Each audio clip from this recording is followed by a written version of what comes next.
홍장원 전 차장과 대통령 측이 지금 국정원의 CCTV를 두고 초반부터 신경전을 벌이고 있다라는 소식도 들어오고 있습니다. 홍 전 차장이 3시가 되기 전에 헌재 안으로 들어가는 과정에서 취재진 질문을 받았습니다. 그 답변 내용도 준비가 되어 있습니다. 들어보겠습니다. 오늘 두 번째 출석이신데 출석 앞서서서 한마디만 좀 말까? 1차 출석하고 특별히 달라진 거 없고요. 물어보시는 부분에 대해서 성실히 답하고 기억나는 대로 잘 얘기하고 나오겠습니다. 네, 오늘 감사합니다. 메모 실물 직접 가지고 나오셨을까요? 네, 갖고 나왔습니다. 가지고 나오셨다. 국정원 CCTV 공개한다는 부분에 대해서 좀 어떻게 생각하실까요? 적절한 시점인가 한번 묻고 싶네요.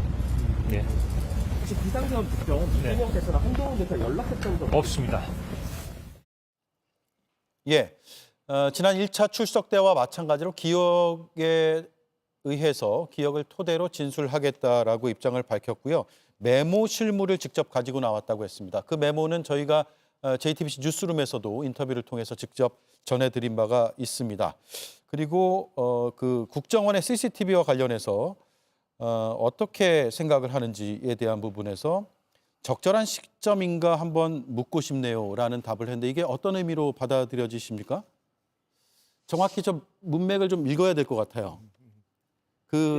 예. 본질에 좀 집중해야 되는데 지연 말단적인 것 가지고 지금 계속 논란이 되고 있지 않습니까?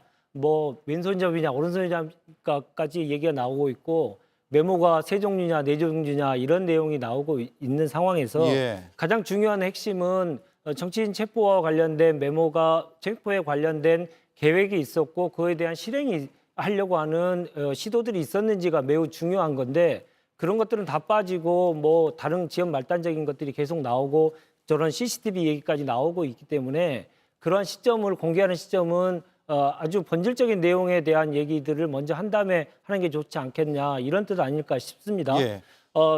그 정치인 체포와 관련돼서 체포조 운영과 관련돼서는 국정원만 있었던 게 아니고 방첩사도 있었고 경찰도 있었지 않습니까?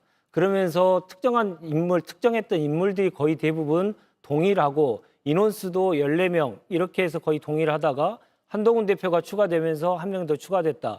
이렇게 해서 국정원, 방첩사, 경찰이 이 정치인 체포를 위해서 생각했던 그리고 메모를 했던 계획을 세웠던 인원에 대해서는 지금 크로스 체크가 돼서 대부분 중첩되어 있는 거기 때문에 그 자체 정치인 체포를 시도했다라고 하는 것은 너무나 명백한 사실로 보이고요. 특히나 방첩사의 체포조의 단체 대화방에 12월 4일 0시 40분경에 실제로 체포하러 나갔다가 국회에 많이 모여 있는 국민들을 보고 도저히 접근하기 어려워서 포기한 것으로 지금 밝혀지고 있지 않습니까? 그래서 결국은 매우 중요한 그리고 본질적인 정치인 체포와 관련돼 있어서 여러 기관에게 대통령이 직접 지시를 내렸고 그것이 실행까지 옮기기 위한 작전이 여러 기관에 함께 하달된 것을 이 사실로 받아들여야 된다. 저는 그렇게 생각합니다. 예. 자, 조태용 국정원장이 지난 8차 변론기일에서 홍 전 차장의 메모가 4종류가 있다라고 주장을 했거든요. 최초 메모 작성 장소도 다르다. CCTV를 보라. 그리고 오른손잡이냐 왼손잡이냐 이런 공방도 있었고요. 이런 것들이 이제 본질을 밝히는데 중요한 부분인가 아닌가에 대해서 의견이 다를 수 있는데 홍 전 차장은 지금 적절한 시점인가 묻고 싶네요라고 했다는 것은 윤재관 위원의 해석에 따르면 본질을 지금 따져야 될 때 아니냐라는 취지라고 읽힌다고 말씀하셨고요.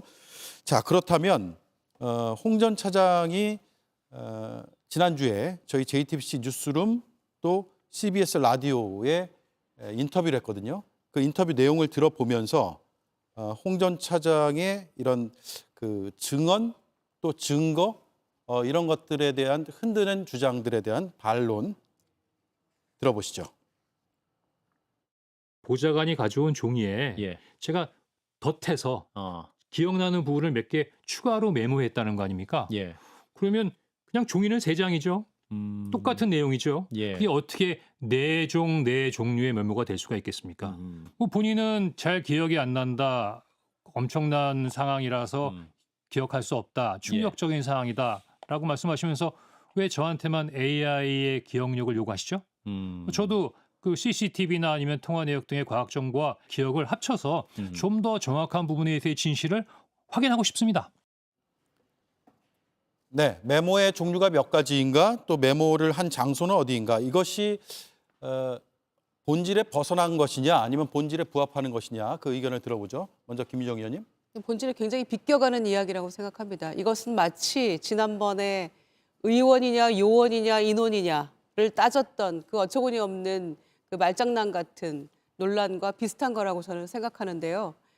특히 조태용 국정원장은 참 비겁합니다. 갈수록 실망이고요. 그래도 한때 같이 일했던 그 부하 직원에 대해서 본인은 어떻습니까? 본인은 계엄 전날과 당일날 김건희 여사가 주고받은 자주 있지도 않은 그 문자도 기억 못한다고 얘기하는 분이 지금 본질을 벗어나는 이거의 그 계엄의 엄중한 상황에서의 시간과 장소, 지금 이런 걸 가지고 메모 자체의 어떤 신빙성을 지금 없애고자 하는 지금 그런 얘기들 아닙니까? 예. 그러니까 저는 이게 문제가 있다고 보고요. 다만 아쉬운 거는 그런 겁니다. 이 홍장원 1차장이 블랙 요원 출신이고 굉장히 지금 얘기하는 것도 아주 명확하게 얘기를 하고 있는데 왜 이거를 조금 헷갈렸을까, 혼돈했을까? 그 부분은 저는 굉장히 아쉬움이 남아요. 그렇다고 할지라도 이 부분이 국회 나와서 어떻게 진술했었죠? 저 대통령 좋아했습니다. 시키는 건 뭐든지 하고 싶었습니다. 그런데 이건 아니라고 생각했습니다라고 그렇게 진술했던 사람이 이거를 굳이 이렇게 만들어서 이 체포 명단을 만들어서 가짜로 작성할 하등의 이유가 있습니까? 그리고 우연히 내가 가짜로 만들었던 이 명단이 조지호 경찰청장이나 방첩사령관이나 다 가지고 있는 그 명단하고 일치할 수 있는 확률이 얼마나 됩니까? 그러니까 CCTV도 그 10시 58분 이것도 꼭 보여달라. 예. 그것도 윤석열 측에서 가지고 나와야 할 거다 이렇게 얘기를 하고 있기 때문에 오늘 이게 지난번에 증거로 채택할 것인지 여부가 보류가 됐었잖아요. 그러니까 이제 오늘 이 증인 신문을 통해서 증거 채택 여부도 결정이 될 텐데 아마 치열하게 지금 논란 중인 것 같아요. 그러나 본질은 저는 변함이 없다라고 생각합니다. 예.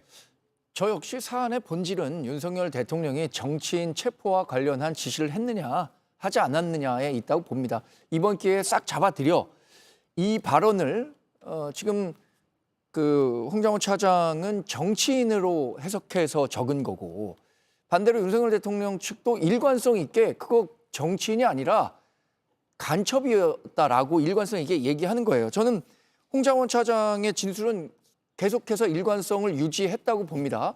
반대로 이 반대 입장에 있는 윤석열 대통령 측도 그 반대의 일관성을 갖고 있기 때문에 윤석열 대통령 측은 지금까지 언론 보도라든가 검찰 공소장 등을 통해서 홍장원 차장이 얘기했었던 것들이 전부 100% 사실인 것처럼 인식되고 있기 때문에 이러한 부분들을 깨는 게 중요하다고 생각했겠죠. 그 인식을 깨는 데는 가장 중요한 건 진술의 신뢰성, 일관성이 있느냐 없느냐. 예. 이 부분을 집중적으로 공략할 수밖에 없기 때문에 이런 얘기들을 지적하고 있다고 보고요.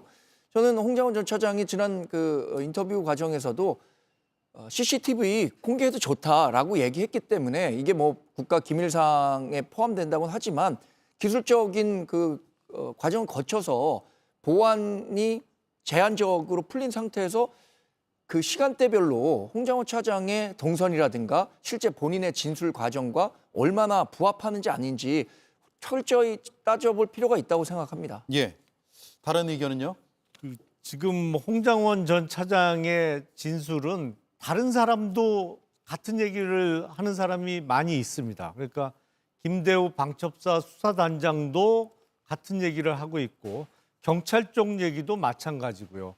그러니까 홍장원 전 차장만 혼자 이상한 얘기를 하는 게 절대 아니에요. 그래서 여러 사람의 진술을 통해서 확인이 되는데 싹 다 잡아들여가 정말 윤석열 대통령 측의 주장대로 간첩이라면 갑자기 대통령이 다 잡아들이라 그러면 잡아들일 수 있는 게 간첩인가요? 간첩이 어디 이마에다가 간첩이라고 써붙이고 다니나요? 간첩단 수사 하나 하려면요 몇 년씩 걸립니다.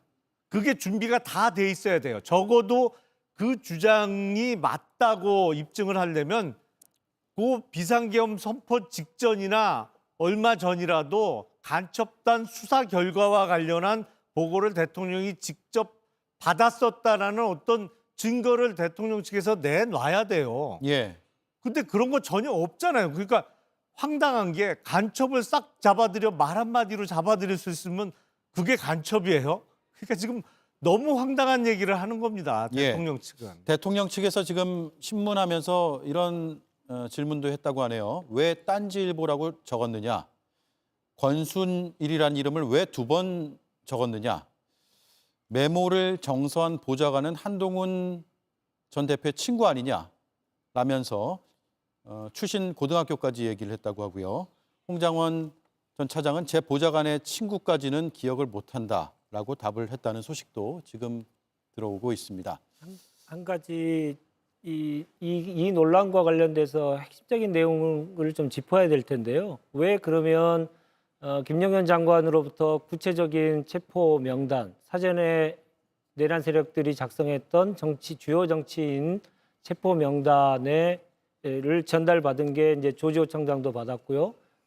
방첩사 수사단장도 받았고 홍장원 차장도 받았는데 왜 그중에 홍장원 차장만 계속 저렇게 메신저 공격을 계속 하는지 그 여부가 매우 중요하다고 저는 생각하는데 그것은 윤석열 내란 수계 윤석열이 직접 싹 잡아들여 그러니까 사전에 계획된 주요 정치인들을 싹 잡아들여야 된다라고 하는 것을 직접 지시한 사람이고 나머지 2사람들은 대부분 김용현을 통해서 방첩사를 통해서 전달받은 거기 때문에 예. 대통령과의 직접적인 연관성이 좀 떨어지죠. 그래서 더욱더 홍장원 차장에 대한 메신저 공격을 계속하고 있는 것이다. 저는 그렇게 봅니다. 예. 자, 대통령 측에서 왜 명단을 기억해야 하냐? 다른 목적이 의심된다라는 주장도 했고요.